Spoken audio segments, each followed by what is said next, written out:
episode is for my Love Island fiends, the stans. This episode is for you and every girl who ever questioned someone's true intentions, wrestled with cancel culture, honey, because it's real, or wondered about your friend's loyalty. Is it rooted in love, or is it losing that girl, or is it the fear of losing it? So we're gonna get into it. Okay, period. I'm your host, Alyssa. Hey, besties. Hey, girl. And I'm your co-host, Samira, aka Samski. And we are two long-distance best friends who started this podcast because we needed a space like this growing up, right? We talk about everything that we wish someone warned us about, whether that's friendship, womanhood, girlhood, boys, Love Island, healing, right, and everything in between. So let's get into, I mean, this season was crazy. It was insane.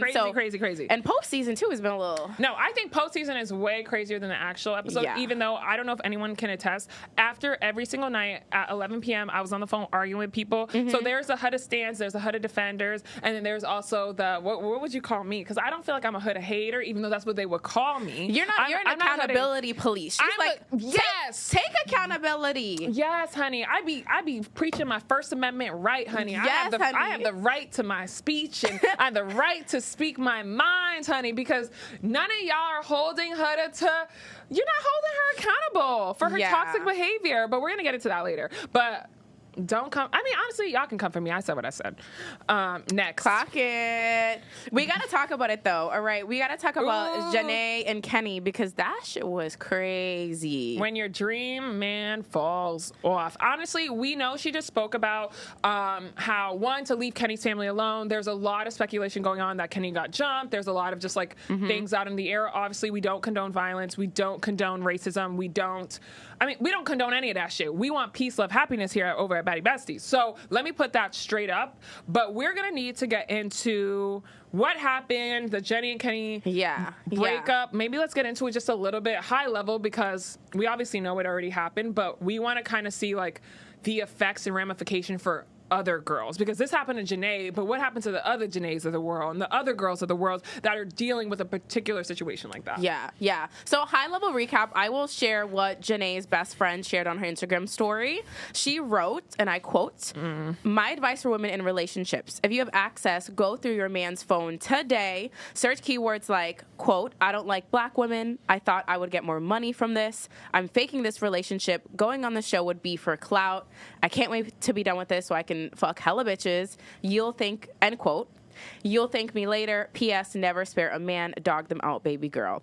And Leah, Serena, all of the girls had many things to say as well. So that's high level. We're not going to go into all of it because it already been there, done that. But I want to deep dive into, what are your thoughts on this? Racism in relationships. I would say especially too, I mean, there's one thing too, because people are now comparing JaNa and Kenny to, the difference is Nick and Alandria, that Nick is like overpouring with love. Like that is the difference of somebody that like just really loves you and is showing you that love, versus Kenny. They're showing like past videos. Like one video was like JaNa jumping on him, like, you know, when a man like, and he'll catch you, and he literally dropped her, like he's and mad didn't help her up. He's mad buff. Like, what the fuck you mean you didn't pick her up? Yeah, he didn't feel bad at all that she fell on the floor. No. So I'm like, the larger conversation of anti-blackness, and this is like well rooted too. Like, I'm Haitian, and the cousins are like the Dominican Republic. So there's a lot of like, maybe y'all gonna come for me, but there's that saying, I'm Dominican, I'm no black. Like, there's that saying where there's an anti-blackness and just not that is in the Latino community. And we're afraid to, like, people are just these conversations. I think, okay, one thing I'd like to preface, and this also goes with what happened to Sierra, and we'll talk about it. These are all learning lessons. I feel terrible that these things are happening, but it's also bringing awareness to a lot of issues that we're not talking about that may seem taboo. Like, let's be honest, the word that Sierra used, for instance, a lot of people was unaware that was a racial slur. So I think a lot of people are now educating themselves. So I think this is also, and we'll talk about cancel culture in a moment, but like, this is also an opportunity for us to leave and learn from this, versus like, I mean, obviously you guys are true. Y'all cancel that girl, but in my opinion, she took accountability.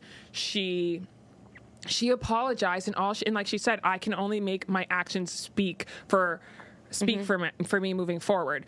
And you have Kenny, who wrote a very generic apology or statement, didn't take accountability, and I mean, at this point, he's losing followers by the minute. I'm sitting here, you're not losing followers fast enough. Right. I'm sitting there refreshing. I'm like, yeah, let's get him to 500K. Yeah. 400K. Yeah. What are your thoughts? It's crazy. I mean, of course I feel really bad that JaNa has to deal with this in the first place, but I know she's strong and she's going to get through it, like she said. But it's scary, for, Black and brown girls in the world to feel like, they can literally be in a relationship where they think things are good between them and their partner, to come to find out like they're being used or like their man is racist. And I think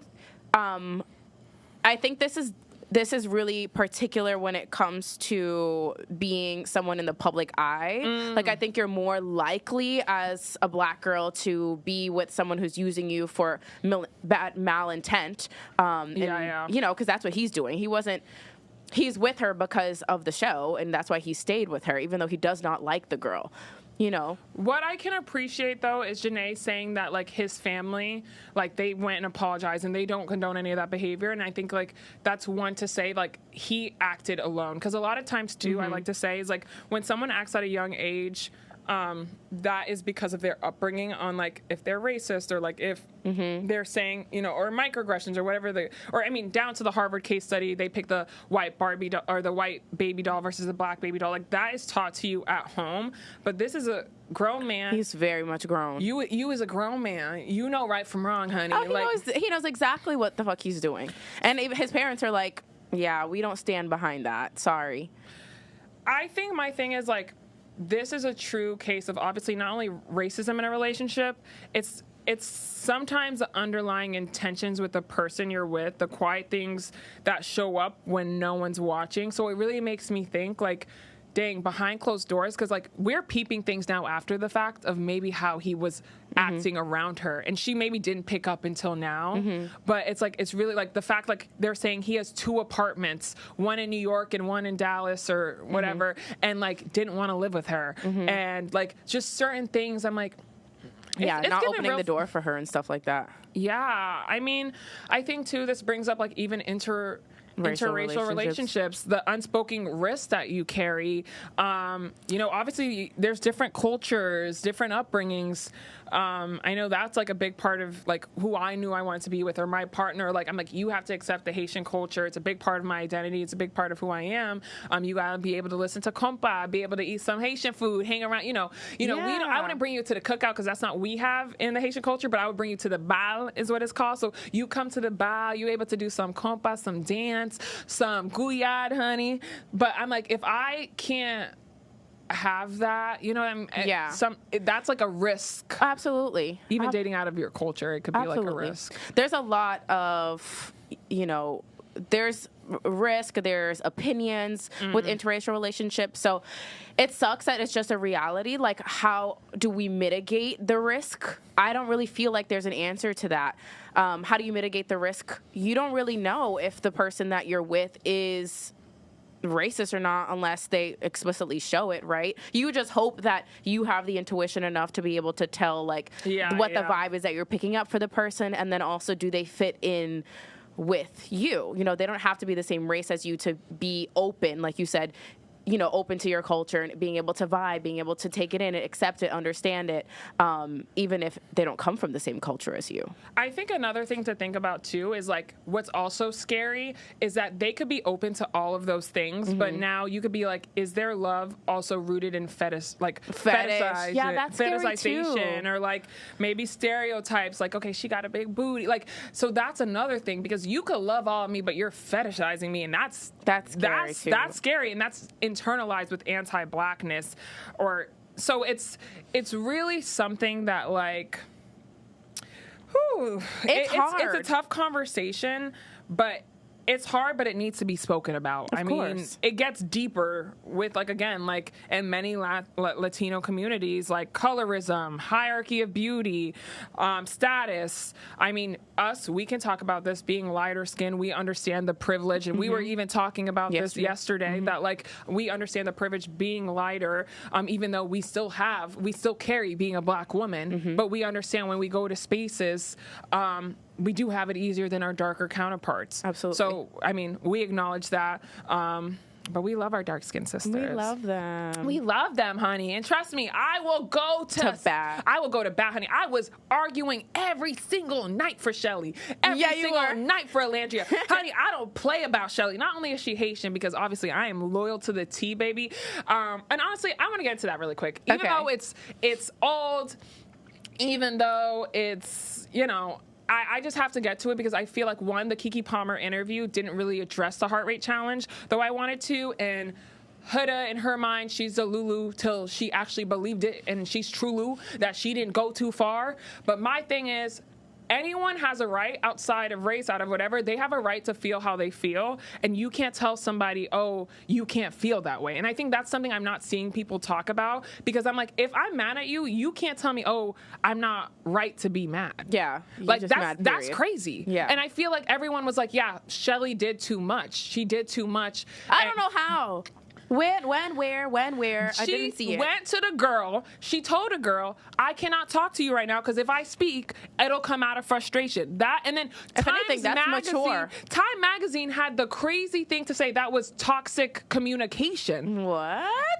They just made that shit up. And BuzzFeed says she deserves a knuckle sandwich. Wait, what? So it's like, now the brands are racist? Oh, I didn't even hear about that. That's crazy. Girl, that's old news. Bro, if anything, like, that's the mature thing to do. Because first of all, you're on national television. That's the first thing. You're a black girl on national television. That's the second thing. And third of all, if you know you're about to rash this girl and act like the quote-unquote angry black girl that you're trying. Or mean girl. Y'all love that word, Yeah, be honey. fucking for real. I'm so tired of that word, I'm so tired if you're of going to do that, like, if anything, she's being responsible and mature to be like, you know what, let me take a second to just think about this, reel my energy in, take a deep breath before I rash her for what the fuck she just did with my man over there.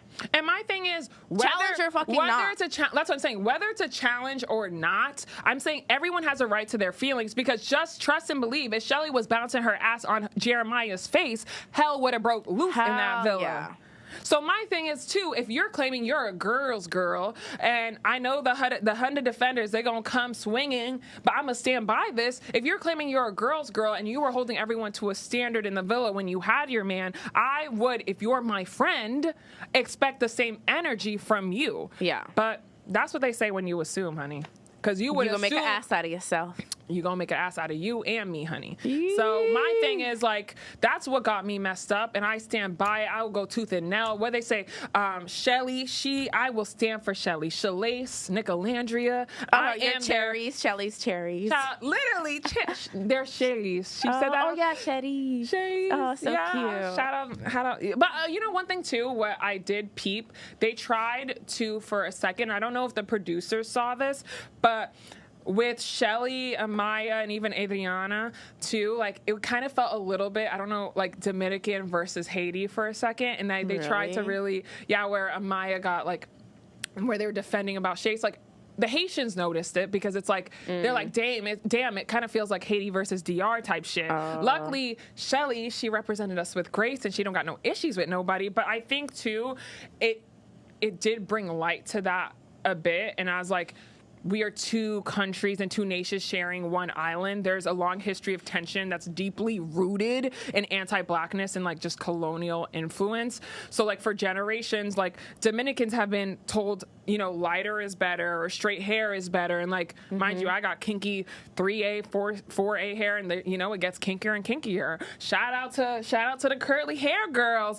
But I just think, like, being connected to blackness or Haiti is seen as lesser. I just have to, like, take a moment to, like, say something about this, because the mindset just seeps so deep, and, like, you're taught that. And again, like, this is being taught at a young age. What's acceptable to bring home, for instance. I think, like, there's, like, tweets that are coming up from Amaya that she had We'll posted talk about something. She had, well, we're going to talk about that. You heard it here. So, like, we're going to talk about that. And I just think, like, when you're Haitian, there's just like this weird tension with Haitian and Dominicans, and like there's a whole like bridge like that we're building, and it's just crazy that it's really deep rooted. And when people say like, oh, like it's just a show, I'm like, it's showing a lot of different issues that is just coming to light. But let's get into the next segment here. Okay, I do want to say like. There is a lot that comes with like your own upbringing, like things that you learn, things that are programmed into you, and a lot of this is like your culture, right? Like what you're taught. You know, even being if you're not. If you're from like another country, like I'm Cape Verdean, Haitian, Dominican, whatever, like there's even like that energy. Like I was taught in my culture that like Cape Verdeans aren't necessarily like the Black Americans, like back, they don't want to be labeled as the same, but it's like you're still black, you're gonna have the black experience, right? But there's like certain things within cultures that are taught to you, and I definitely feel like some of the underlying stuff shows. And we'll talk about like Amaya and where that's coming up from, and just like everyone's own background and lens that they live life through. But you do have to take accountability when you become an adult of like what stuff did you learn that's like not fucking cool that you need to. I do want to not apply. Briefly talk about that though, is like what's really crazy or like growing up, and I don't know if other people can attest to this or you can attest to this, like to like just that Black American label. And I'm like, it was growing up because I grew up around the Haitian culture. Like I knew I was Black, but I would always say like I'm Haitian. So like I'm Haitian. So it was like I think growing up there's a whole bunch of different cultures, and what people don't realize is like, you know, even the Black American culture, like I didn't grow up on Tupac. I didn't grow up on Biggie, even though I knew about it, but I wasn't like, my mom wasn't listening to that. Like I grew up on Sweet Mickey. I grew up on T-Vice. Like, and maybe my Haitian could speak to that, or maybe you could speak to that, even your own Cape Verdean culture. So it's like, I would say growing up, and I wouldn't even say till I got to BC, like that was something, like I'd be like, I'm Haitian. Like I wouldn't say like, oh, I'm Black American, but we had this whole discussion about it. Shout out my ADS majors and like a whole discussion. But I'm like, why they don't just got the Haitian button? I'm like, I feel like I identify as Haitian, but not Black American. But obviously I know I'm Black, but I'm like, I identify with that culture. Totally. Yeah. Totally. I actually remember in high school, even middle school, like people would ask me if I was Black or not, like literally straight up and ask me if I was Black. Like, I'm Cape Verdean. And I would say I'm Cape Verdean, but I would say, but I'm Black too. And then they would get confused. And I'm like, I mean, I'm still Black. Like you see me, you know, but it was like a thing. And I was like, I remember having this like identity situation and having talks with my mom and being like, I'm not Black enough for them to perceve me as Black, because they were asking me if I'm Black. But that's different, I'm like, from being light skinned though too, because being of lighter skin. Let me write that. 12:15. Okay, I read it. So yeah, being lighter skin too, I think that's also like, maybe if your hair is straight, even though I know that it's like sometimes, and we were talking about this yesterday, like I'm not trying to say, oh my God, a pity party, like we don't feel like we fit in with the darker skin girls because we're light, or we're colored, so we don't fit in with the white girls. So it's like we have found our place, and we fit. I walk into any room, I belong in any room I walk into, and it doesn't matter. Yeah, you know. But that is like growing up. You could like there was definitely. So I'm like 12. And people ask me if I'm Black, and I'm like, I mean, yes, I am Black, and I'm Cape Verdean, like that's my ethnicity. You know. So there is that conversation, and like there's what you're taught growing up, and then there's you finding yourself in the world and how you fit in with people who don't know your culture and don't have the lens that you have. I think here at Baddie Besties, the biggest thing is like, everyone is welcome, honey. Like, and I think, but to say that, oh, like I don't see race or whatever, like no, that's just, it's impossible. Trust me, I'm a Black woman, and I'm proud in who I am, and I'm proud to like represent and like sometimes even be a voice, because when I tell you I stood 10 toes down for my girl Chelley, and You sure I did. stood 10 toes down for her, honey. You guys, the arguments in the group chat. No, we literally have, it's called Hater Island because we're all divided. There's the Hudda stands, and then there's the Hudda, what do I call it? We're Hudda defenders versus the Hudda what are we Well, called? Hudda stan is a Hudda defender. And then I know. And then so like the Hudda accountability, because we don't hate on Hudda. We like Hudda. voice. Yes, But it's I like- like the girl. There's nothing wrong with the girl. Yeah. I like her, but I just don't think she's holding herself accountable. And I'm like, you're a grown girl. You're a mother. Like, you need to take accountability, because what are you teaching your child? Yeah. But anyways, let's get into girl code or clout code, because, baby, when we be getting to chat on this mic, honey, the time done come and went, honey. So... Yes, girl. So we got to talk about it. I don't know if you guys seen it, but Chelley was hanging out with Sierra and Andrina, and they posted it. Child, Yes. she literally corrected them, honey. She said, get my name straight. Oh, Adriana, honey. Adriana. Adriana. You gotta give that little... I can't roll my tongue, guys. Ready? Adriana. I can't roll my But tongue. this Can is you roll your tongue? A-N-D, so... It's so Adriana. it's silent. Adriana. Can you roll your tongue? Yeah, Roll it. Adriana. No, My but middle roll name it is long. Rihanna. I can't roll like... What is what is that? I can't do it. But you know what I can do? This is like growing up. I couldn't do this. I know this is sidetrack, but look, guys. Everyone can do that, Samira. But I could do it really long. Okay. Like I could do it for like Let's 2 see minutes. how long you can do it. Ready? All right. Set, go. Let's see. Are you gonna run out of breath? This shit is hilarious. I feel like everyone could do this. No. I could do it. Like I could have kept Let's going. have a contest. Ready? Okay, go. Go. Ready? Okay, 1, 2, 3.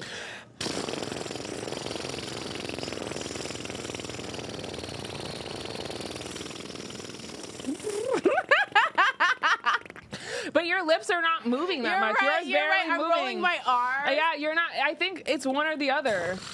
Look, you got to It's go. not working?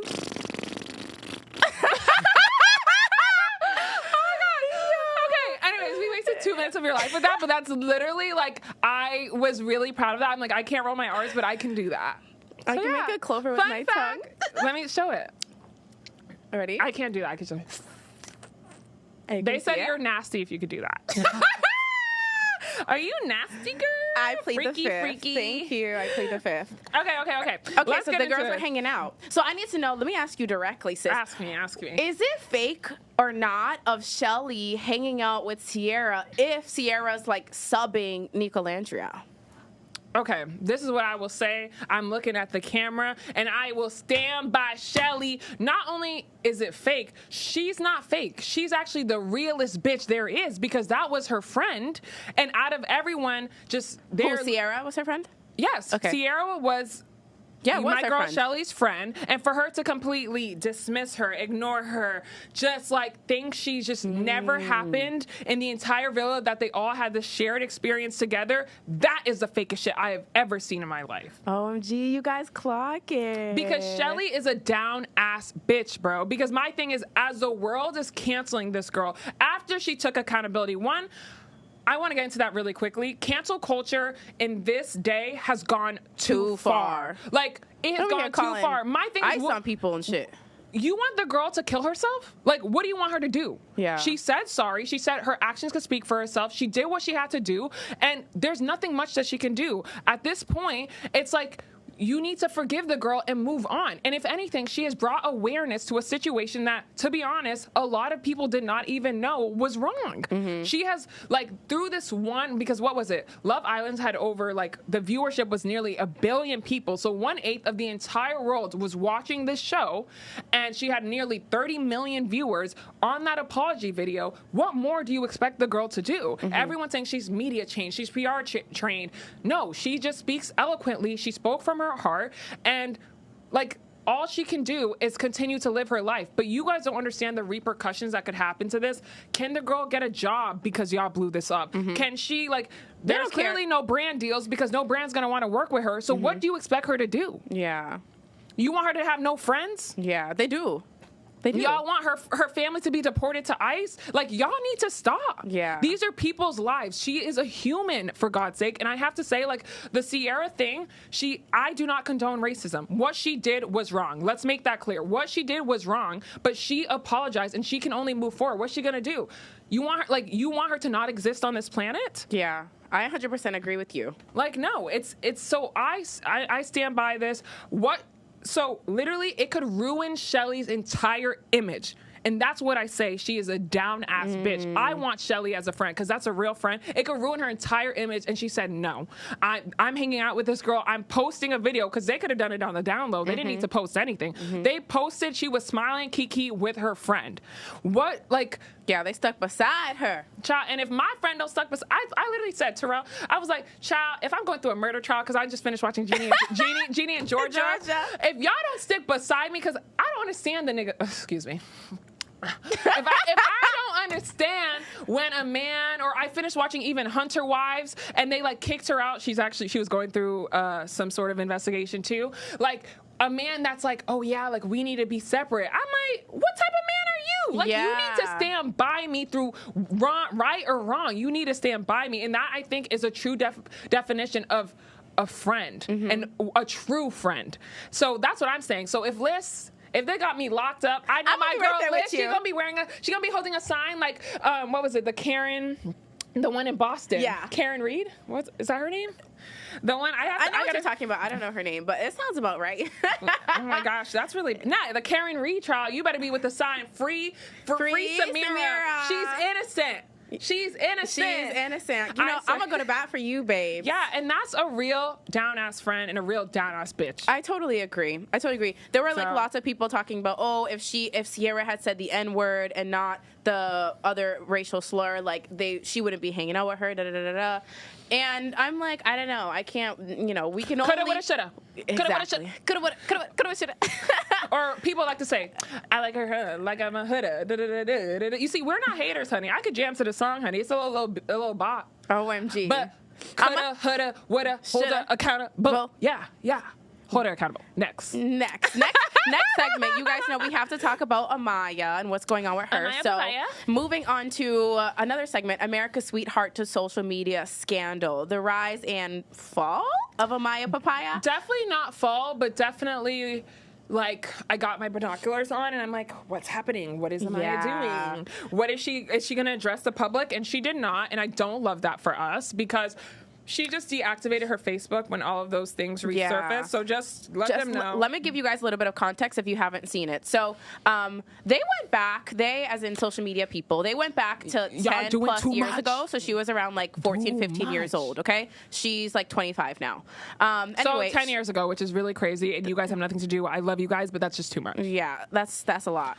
But anyway, they went and they saw like things that she posted or repost. So one of them said, quote, your mom's face when you introduced her to your black boyfriend, hashtag Thanksgiving with Hispanics, which she reposted, and it was like a mom making a face, right? The second one was a response to Bobby V's single Slow Down, where Amaya wrote, quote, LMAO, this looks like a dark skin trying to talk to a light skin girl, but she don't want to slow down. Yikes. And the third one that has been circulating is a repost of a post labeled Facts About Skin Colors, which breaks down a very offensive comparison between light skin girls, brown skin girls, and dark skin girls. And then resurface Trump likes and like liking reposts.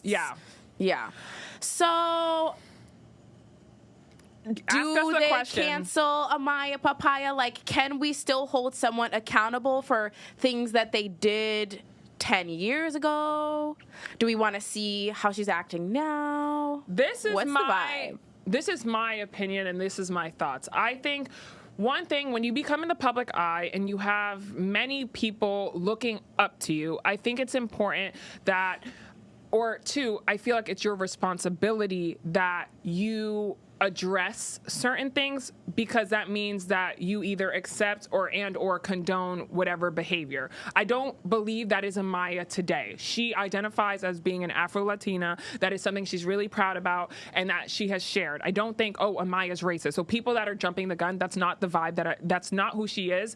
But what I'm saying, though, is with 4 or 5 million followers and little girls looking up to her, it's important to address them, to say that this is not right. This is something maybe that I've done 10 years ago, but clearly this is not right and I do not condone this. So other girls don't think that it's right to do. That is my point of view. I agree. I was going to ask you, and discuss between having grace and like the real harm that these kind of things cause, and a part of me is like, I mean, something from 10 years ago is not causing any real harm, but at the same time, I like what you said here when you're like, okay, well, if it's circulating and she's not saying anything about it to address it and be like, hey, let's talk about it, then like you said, it can give other girls the not the right, but like feeling like they can talk about it, or that it's right, or that it's facts, when you pretty much brush under the rug like it doesn't exist. Yes. I think what's really important to note that, like, no, I don't think we should, this cancel culture, again, is just too far. I think just from out of respect, and at that time, what I even mentioned in our Hater Island group chat was that too, I think when someone's of that age, they learn that from their upbringing. So I think that's something that she might have picked up, because she even reposted, if I brought this home, like the face of the mom or whatever, like that is something that is brought up. So that's more on the upbringing part than the actual child themselves. She's 14 years old, for God's sake. There's no coming here holding her to the fire. Her reposting the Trump stuff, though, that is a binoculars. That's what we need to see. I see. We're just gonna look a little closer and see how you move forward, Buki. But my thing is, though, people don't realize the Love Island fandom this year, because, and I kid you not, my brother's 12 years old, plays football. One of his teammates was sleeping over, and he was like, yeah, I was watching, mind you, 12-year-old boy, I was watching Love Island with my mom. There is a teenage fandom. There is a worldwide national fandom. And for us to sit here, first of all, producers, do a better job. Y'all should have found that. If the internet could find it, that means y'all didn't do your job. I love y'all, Love Island, but y'all didn't do your job finding it. From Alyssa down to Sierra. I mean, I love the girl Sierra. Again, I said this before and I'll stand by it. It was blown out of proportion. I don't think the act itself was right. It's wrong completely. Don't condone it. But what's she going to do? She still needs to live her life. She's still human. She deserves a beautiful life, as we all do. But y'all need to do a better job doing y'all research on these people, because y'all say you do background checks, blood tests, HIV tests, clearly blah, not blah enough. tests. Y'all need to do better. But what I'm saying, though, is if you have such a younger audience watching it, and it's showing like it's just younger fans, I feel like they owe it to them, because they're the next generation. They're the voice and they're the tomorrow of our future. To tell them what is right and what is wrong. And that's where I'm like, I love you, Amaya Papaya, but I want you to take accountability so you could tell those little girls and the girls that grew up, the Barbies of this world, to let them know that, like, this is just not cool. This is not cool. Absolutely. And I think, too, like, her being Afro-Latina and, like, knowing that she has that audience that probably looks up to her too, like, she has even more responsibility to address it, because she knows who she has access to and who she can speak to and how it can impact them for better or for worse. And let's shout out for the first Latino couple to win Love Island. So, like, that was a huge history that was made. So we stand on that. And I mean, I think the biggest thing is, like, it goes, research shows you're 30% more likely to mimic a behavior if someone near you or you're watching is doing that thing. And I think that's the whole thing of, like, even creating our Hate Barbie series. If you're more likely to feel like you're capable or able to do it if you're seeing somebody else do it, right? So it's like Amaya, everyone Huda had that Poly meet and greet, and there was like 3 streets filled with lines. Like, that means people are watching how she reacts. They're watching how she's, I mean, whether it's accountability, her toxic behavior, or some will say, in her eyes, I guess, normal behavior, because we are normalizing, I guess, calling people pussy-ass bitches, but I digress. I guess because people are saying, like, literally, the people's arguments are, like, people are doing it every single day in relationships. It's normal. No, it's not. It's not normal to call a grown-ass man that, calling them out of their name, because trust and believe, if somebody called me out their name, you gonna hear my mouth. You Period. I'm gonna say it right back to you. How? I I sure will. So I think that's tea. That is tea. All right, let's get into the next thing here, girl. The streets are talking. Tell me, what are the streets? The streets are saying, my right? ears to the streets. You know, I know the time is going, so I'm gonna keep it quick before we move into our fast round. All right. So Lexi Hamilton. These are her thoughts about the situation with Chelley. She says, quote, "So confusing because Chelley was the first to call out racism and say that a certain someone shouldn't be forgiven yet. But here she is with Sierra, LMAO, so hypocritical." And then Kill Nem Kells wrote, quote, "Now Chelley can't be friends with Sierra? Question mark, question mark. Wow, the internet is draining as ASF as fuck." My thing is, when did Chelley say that? I watched every interview. I watched everything they post. She has never said that ever, ever, ever, ever. So what are you talking about? Yeah. What are you talking about? And I agree with the other girl. Now Chelley can't be friends with Sierra, like, while the internet is draining. Yeah. Like, y'all are doing too much. Let the girl be a good friend. Let the girl live her life. Let the girl make her own decisions. Like, she can be friends with both of them. Just like what's happening with JaNa, what's happening with Sierra, these are people's real lives. Like, we even sit here on the podcast and talk about them, but we acknowledge, like, they're just a girl. Like, you know that saying, I'm just a girl. They're just a girl. Like, and I just need y'all to have grace. I don't understand why the internet, the world, they just don't have grace no more. You need to have grace for these people. Sierra is a human. Chelley is a human. Y'all even going to the stupidest and lowest of low. I don't know if you saw this. They put, like, Alandria and Chelley's face on George Floyd. What? And then they have, like, I don't even remember the police man's name, even though. This is crazy. People and they have him stepping on the neck, and it's Hutta's face. So, like, the internet has gone too far. And so when people tell me, and I'm doing this in SpongeBob letters, this isn't about race, baby, it is. And y'all are showing your true colors. And I feel like these conversations, and that's why I'm like, it's gone to the point, too, with our group chat where we're like, if it's not a Kiki moment, we need to not talk about it because it's getting really deep and I'm taking it a bit personal because I'm like, it feels personal to me because I'm like, yeah, it is about race. When people are saying Chelley deserves a freaking knuckle sandwich, why are you implying she needs violence in her life? Yeah. Why? Yeah. Absolutely. It's a problem to me, and I'm like, y'all need to do better. Why does Sierra need to be shunned from the world? Like, why? Yeah. She made a mistake. Are we not allowed to make mistakes anymore? We learn from it. It's life, y'all. Yeah. With the whole thing that happened with JaNa and Sierra's quote, Serena's quote, Serena had said, quote, "Let's all remember this is not a show and someone's actual feelings. It may just be tea for y'all, but that's not the case for us. And y'all already know how I'm coming behind JaNa, and trust, so does he."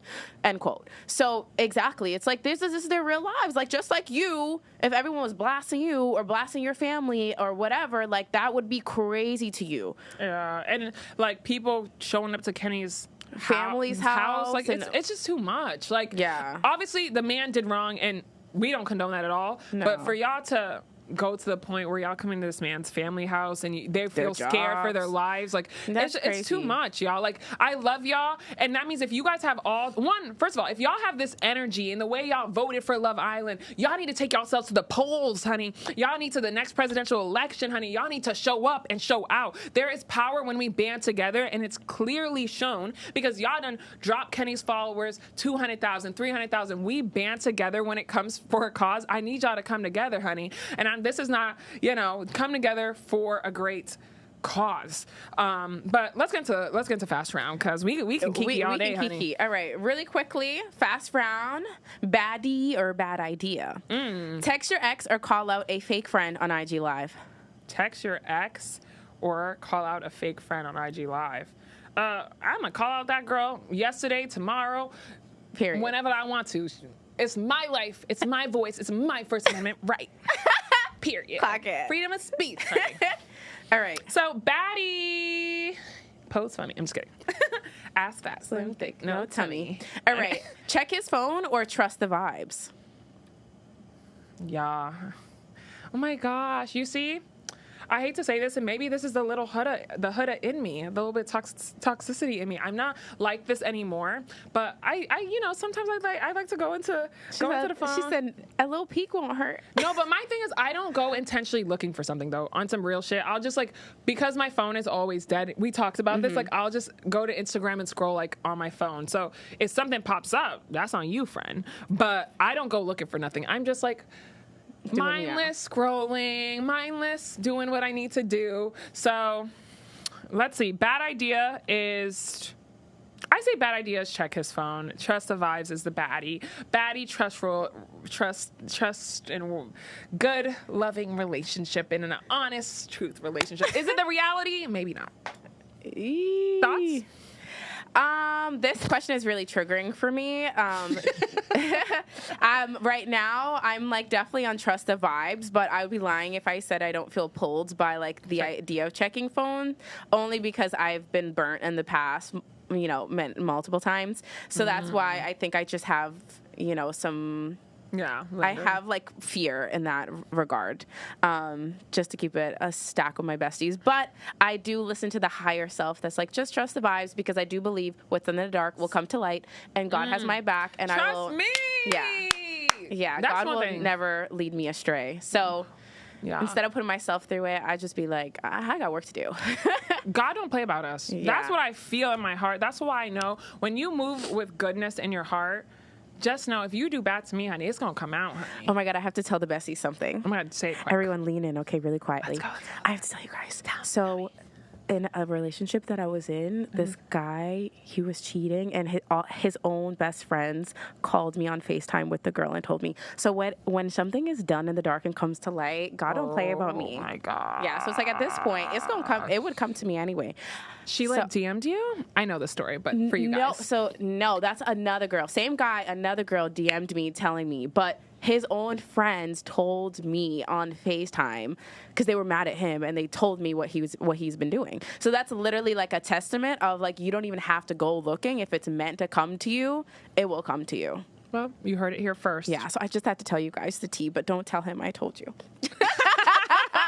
Fuck it. Okay. All right. Be the main character in a scandal or the silent one in a mess you created. Oh my gosh, that brings me to the one where Huda, what was it? The one with she was the one that put the letter for Iris and that girl. What's her name? She like did it, and she went into the bed with Chris, and she was like, "Oh, like I'm the one that wrote the letter." So she silently created the mess when she was literally crying her eyes out, being like, "Oh, like you know you don't like that girl," and I'm like, I didn't say anything, and she didn't say anything, and she's like, "Oh, don't say anything." You see, when y'all are defending that behavior and saying she's a girl's girl, that's not cool, bro. She should have stood 10 toes down on what she said. First of all, if I create the mess, one thing about me, I said what I said and I stand on it. So it's a baddie behavior to just be the main character in the shit that you started, because what you put out, like, what do they say? Don't run from it now. No. Stand 10 toes down, good or bad. Like, what you put out, baby, you need to be able to take it. Yeah. So if I put whatever out, I need to be able to stand on it. Yeah, take what you dish out. Take what you dish out, baby. So that's what it is. So bad idea, bad vibes if you're silent in what you created, and don't be a Huda. And I'm gonna put that clip there because that's not cool. Yep, and we gonna wrap it up. We may stir the pot. It's gonna get hot. But trust, you just hit the jackpot. Okay. Bye. Love you guys. You know where to find us. Bye.